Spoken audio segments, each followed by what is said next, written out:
Class യോഗ്യതയുള്ള ആൺകുട്ടികൾക്കും പെൺകുട്ടികൾക്കും ഒരു മികച്ച അവസരമായിട്ടാണ് ഇന്ത്യയുടെ ഹോം അഫയേഴ്സ് നമ്മുടെ മുമ്പിൽ എത്തിയിരിക്കുന്നത്. നമുക്കറിയാം, ഇന്ത്യയുടെ spy agency intelligence bureau home affairs നേരിട്ട് നടത്തുന്ന എക്സാമിനേഷനാണ് ഇന്റലിജൻസ് ബ്യൂറോയുടെ സെക്യൂരിറ്റി അസിസ്റ്റന്റ് എന്ന് പറഞ്ഞ എക്സാമിനേഷൻ. ഇതിനു മുമ്പ് 10ാം ക്ലാസ് യോഗ്യതയുള്ള ഒരാൾക്ക് എങ്ങനെയാണ് ഇന്റലിജൻസ് ബ്യൂറോയുടെ സെക്യൂരിറ്റി അസിസ്റ്റന്റ് എക്സാമിനേഷൻ അപ്ലൈ ചെയ്യാൻ സാധിക്കുന്നത് എന്ന് നമ്മളൊരു വീഡിയോ ചെയ്തിട്ടുണ്ടായിരുന്നു. ഇത് പുതിയൊരു നോട്ടിഫിക്കേഷൻ ആണ്. ഈ നോട്ടിഫിക്കേഷൻ സെക്യൂരിറ്റി അസിസ്റ്റന്റ് ഡ്രൈവർ പോസ്റ്റിലേക്കാണ് നമ്മളെ വിളിച്ചിരിക്കുന്നത്.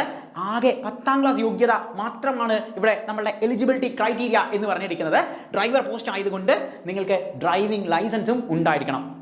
18 വയസ്സ് മുതൽ 28 വയസ്സ് വരെയുള്ള ആളുകൾക്ക് ഈ എക്സാമിനേഷന് അപ്ലൈ ചെയ്യാൻ സാധിക്കും. ഇവിടെ പ്രധാനമായും നമ്മൾ ശ്രദ്ധിക്കേണ്ട കോൺസെപ്റ്റ് എന്ന് പറയുന്നത് 28, 29, 30 എന്ന് പറയുന്ന റിലാക്സേഷൻ നമുക്ക് അവിടെ ഉണ്ട്. അതായത് OBC കാറ്റഗറി എന്ന് പറയുന്ന 3 വർഷമാണ് റിലാക്സേഷൻ. 18 വയസ്സ് മുതൽ 27 വയസ്സ് വരെ ഉള്ള ആളുകൾക്ക് ഇവിടെ ജനറൽ കാറ്റഗറിയിൽ അപ്ലൈ ചെയ്യാൻ സാധിക്കുമെങ്കിൽ OBC റിസർവേഷൻ ഉണ്ടെങ്കിൽ നിങ്ങൾ 28, 29, 30 വയസ്സ് വരെയുള്ളവർക്ക് OBC കാറ്റഗറിയിൽ നമുക്ക് അപ്ലൈ ചെയ്യാൻ സാധിക്കും. ഇനി 5 വർഷം കൂടി നമുക്ക് SC/ST കാൻഡിഡേറ്റ്സിന് റിലാക്സേഷൻ കിട്ടും. അതായത് 32 വയസ്സ് വരെയുള്ള ആളുകൾക്ക് ഈ എക്സാമിനേഷന് അപ്ലൈ ചെയ്യാൻ സാധിക്കും. നിങ്ങൾ SC/ST കാറ്റഗറിയിൽ ആണ് ഉള്ളത് എങ്കിൽ.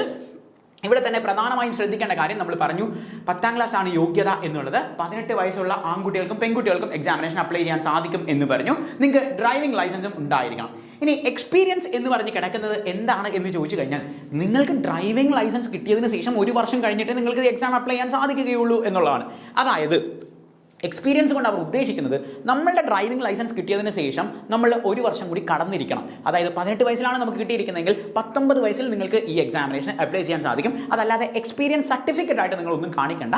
നമ്മളുടെ ഡ്രൈവിംഗ് ലൈസൻസ് കിട്ടിയതിന് ശേഷം 1 വർഷം കഴിഞ്ഞിരിക്കണം എന്നുള്ളത് മാത്രമാണ് മാൻഡേറ്ററി ആയിട്ട് അവർ പറഞ്ഞിരിക്കുന്നത്. 10ാം ക്ലാസ് യോഗ്യതയുള്ള എക്സാം ആയതുകൊണ്ട് വളരെ സിമ്പിൾ ആയിട്ടുള്ള ഒരു എക്സാം ആയിരിക്കും ഈ IB നടത്തുന്നത്. അതായത് എക്സാമിനേഷൻ്റെ ക്രൈറ്റീരിയ എന്തൊക്കെയാണ് എന്നുള്ള കാര്യം പറഞ്ഞിട്ടുണ്ട്. ഓരോ ക്വസ്റ്റ്യനും 1 മാർക്ക് വെച്ചായിരിക്കും നമുക്കുള്ളത്. മൊത്തം 100 ക്വസ്റ്റ്യൻ ആയിരിക്കും ഉണ്ടായിരിക്കുന്നത്. 100 മാർക്കിലായിരിക്കും ഈ ചോദ്യം ഉണ്ടായിരിക്കുന്നത്. അതായത് നമുക്ക് 20 ക്വസ്റ്റ്യൻ എന്ന് പറയുന്നത് ജനറൽ അവയർനെസ് ആണ്. നമുക്കറിയാം, GK-യുമായി ബന്ധപ്പെട്ട നമ്മളുടെ ബേസിക് കാര്യങ്ങളൊക്കെ ആയിരിക്കും നമുക്ക് ഈ പറയുന്ന 20 ക്വസ്റ്റ്യൻസിൽ ഉണ്ടായിരിക്കുന്നത്. നമ്മളുടെ ട്രാൻസ്പോർട്ട് മിനിസ്റ്റർ ആരാണ്, അല്ലെങ്കിൽ ക്യാബിനറ്റ് മിനിസ്റ്റേഴ്സിനെ കുറിച്ചുള്ള ചോദ്യം, കറണ്ട് അഫയേഴ്സുമായി ബന്ധപ്പെട്ടൊക്കെ ആയിരിക്കും നമുക്ക് 20 ക്വസ്റ്റ്യൻസ് ഉണ്ടായിരിക്കുന്നത്. ഇനി ബേസിക് ട്രാൻസ്പോർട്ട് ഡ്രൈവിംഗ് റൂൾസ്, ഇത് ഓൾറെഡി നമുക്ക് വണ്ടി ഓടിക്കുന്ന എല്ലാവർക്കും അറിയാവുന്ന ക്വസ്റ്റ്യൻസ് ആയിരിക്കും ഈ 20 ചോദ്യങ്ങൾ എന്ന് പറയുന്നത്. ഇനി ക്വാണ്ടിറ്റേറ്റീവ് ആപ്റ്റിറ്റ്യൂഡ്, ന്യൂമറിക്കൽ റീസണിങ്, അതായത് നമ്മളുടെ basic maths, then basic reasoning, basic English, ഇതെല്ലാമായിരിക്കും നമുക്ക് ക്വസ്റ്റ്യൻസ് ആയിട്ട് വരുന്നത്. ആൻഡ് ഇതിന്റെ നെഗറ്റീവ് മാർക്ക് എന്ന് പറയുന്നത് 1/4 ആണ് നമ്മളുടെ നെഗറ്റീവ് മാർക്ക് എന്ന് പറയുന്നത്. അതായത് ഒരു ക്വസ്റ്റ്യൻ തെറ്റുകയാണെങ്കിൽ നിങ്ങളുടെ 1/4 മാർക്ക് നിങ്ങൾക്ക് അവിടെ നഷ്ടപ്പെടും എന്നുള്ളതാണ്.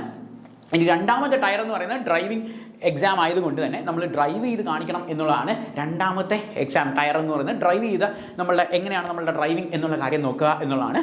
ആൺകുട്ടികൾക്ക് മാത്രമല്ല പെൺകുട്ടികൾക്കും ഈ എക്സാമിനേഷന് അപ്ലൈ ചെയ്യാൻ സാധിക്കും. ഡ്രൈവിംഗ് ലൈസൻസ് ഉള്ള 10ാം ക്ലാസ് യോഗ്യത ഉള്ളവർക്കാണ് എക്സാമിനേഷൻ അപ്ലൈ ചെയ്യാൻ സാധിക്കുന്നത് എന്നുള്ള കാര്യം ഓർക്കുക. ഇതിൻ്റെ ലാസ്റ്റ് ഡേറ്റ് വരുന്നത് ഈ 28ാം തീയതി. അതായത് നമുക്ക് എക്സാമിനേഷൻ അപ്ലൈ ചെയ്യാനുള്ള ലാസ്റ്റ് ഡേറ്റ് 28ാം തീയതിയാണ്. സോ എല്ലാവരും ഈ വീക്കിൽ തന്നെ എക്സാമിനേഷൻ അപ്ലൈ ചെയ്യുക. മികച്ച ഒരു അവസരമാണ്. നമുക്കറിയാം, ഹോം അഫയേഴ്സ് ഡയറക്റ്റ് ആയിട്ട് നടത്തുന്ന എക്സാം ആയതുകൊണ്ട് തന്നെ വളരെ പെട്ടെന്നായിരിക്കും നമ്മളുടെ സെലക്ഷൻ പ്രോസസ്സൊക്കെ നടക്കുന്നത്. പെട്ടെന്ന് തന്നെ സെലക്ഷൻ പ്രോസസ്സും നടക്കും, എക്സാംസും സിമ്പിൾ ആയിരിക്കും. നമ്മൾ ഇതിൻ്റെ കോഴ്സ് പ്രൊവൈഡ് ചെയ്യുന്നുണ്ട്. അപ്പോൾ നിങ്ങൾക്ക് നമ്മുടെ കോഴ്സിൽ കയറിയിട്ട് വീഡിയോസൊക്കെ കണ്ട് നിങ്ങൾക്ക് എളുപ്പത്തിൽ പഠിക്കാൻ സാധിക്കും. So do practice. That's all. Thank you.